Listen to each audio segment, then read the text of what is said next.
From the New York Times, it's The Headlines. I'm Tracy Mumford. Today's Wednesday, January 29th. Here's what we're covering.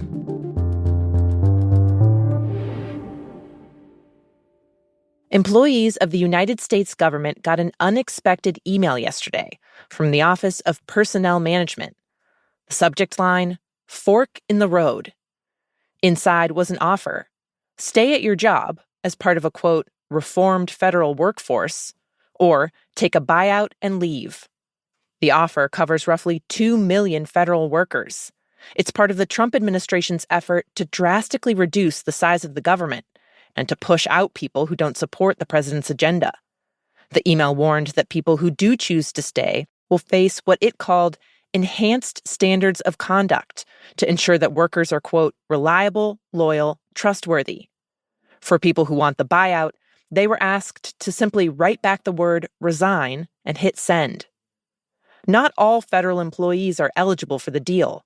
The Office of Personnel Management said members of the military, postal service workers, immigration officials, and others would be exempt. But the move could gut the staff responsible for a lot of services Americans rely on. And things like filing a tax return, renewing a passport, going to a national park, or accessing food stamps could all be disrupted. The drastic buyout offer, which the Trump administration may not have the authority to follow through on, is just one of dozens of policy changes and executive orders that have been rolled out over the last 10 days. The onslaught is intentional. During Trump's first term, his team boasted about the flood the zone tactic. This time around, Trump's policy advisor Stephen Miller has been pushing it aggressively. The theory goes that rolling out multiple changes almost simultaneously overwhelms any opposition and makes it harder to push back. Meanwhile, the American people voted for dramatic change implemented by Donald Trump.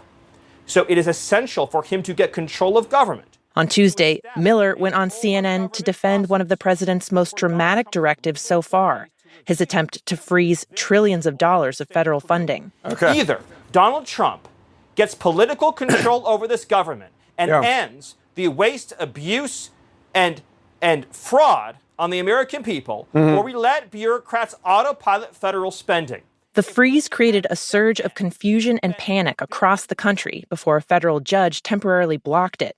Schools, hospitals, nonprofits, research companies, and many other organizations scrambled to figure out if they'd have to shut down their services. Some did. A health agency in Arizona stopped distributing Narcan, and a Head Start program for 600 kids in Michigan canceled preschool for today after it couldn't access funds online. For now, the pause is on hold after an activist group sued the Trump administration over it, calling it unconstitutional. The judge in the case said she would issue a more permanent decision next week. For more about the freeze and whether it's likely to survive in court, listen to today's episode of The Daily. This morning on Capitol Hill, one of President Trump's most polarizing cabinet picks, Robert F. Kennedy Jr., will face his first confirmation hearing, where senators will consider whether he should lead the Department of Health and Human Services. The philosophy that he brings to this position could have far-reaching ramifications for the kinds of drugs that Americans have access to, the kinds of vaccines that we give our children, the ingredients that we put in foods, not to mention people's health insurance and overall medical well-being. My colleague Cheryl Gay Stolberg covers health policy. She says Kennedy rose to prominence pushing unorthodox views that medical experts say are dangerous. He's railed against vaccines, promised to take fluoride out of drinking water, and encouraged people to drink raw milk. And she says while he's recently shifted his emphasis to less controversial issues, like cutting back on how much ultra-processed foods Americans eat or fighting chronic disease, it's those earlier views that will likely be at the center of this week's hearings. Kennedy is going to face a lot of tough questions, especially about his views on vaccination, which really alarm public health experts. He spent years sowing doubts about vaccines. He's participated in lawsuits against vaccine makers. And public health people regard vaccination as truly one of the great triumphs of their fields. The fact that we have eradicated smallpox and nearly eliminated polio and greatly reduced other childhood diseases that can be prevented with vaccines. They're worried that this progress will be endangered if Kennedy becomes health secretary. It's not clear yet whether Kennedy will get the votes he needs to be confirmed. He can only afford to lose the support of 3 Republicans. And so far, several GOP senators have not said if they'll back him. That includes Mitch McConnell, who survived polio as a child. New data released today shows that American students' reading scores have reached a record low. 1/3 of 8th graders have below basic reading skills, according to the National Assessment of Educational Progress. That means when they read a passage, they can't identify what the main idea is. For 4th graders, the results are even worse. 40% have below basic reading skills. The poor results cut across demographics like race and class, and are a disappointment for educators who had been hoping for a rebound from widespread pandemic learning loss. Experts have no clear explanation for why the scores are dropping. Some point to a rise in screen time. Kids are watching videos more and reading less, which means they're getting less practice. More screen time could also be affecting their attention spans and their ability to focus.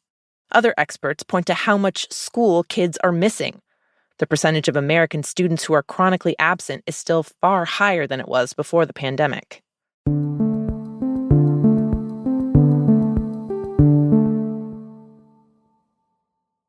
And finally, after 500 years, Mona Lisa is getting her own room.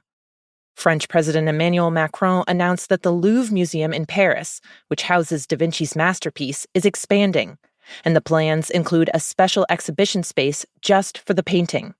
The goal is to try and make room for more visitors. 9 million people a year come through the museum. An estimated 80% of them are there to see Mona Lisa. Because of the crowds, that means some people who go to see her famous smile just see, the top of her head or a little slice of her cheek in between other tourists' phones. After the announcement, one French art expert pointed out that the museum could also do more to showcase its other masterpieces. Beyond Mona Lisa, the Louvre has 500,000 pieces in its collection and 30,000 on display. Those are the headlines. I'm Tracy Mumford. We'll be back tomorrow.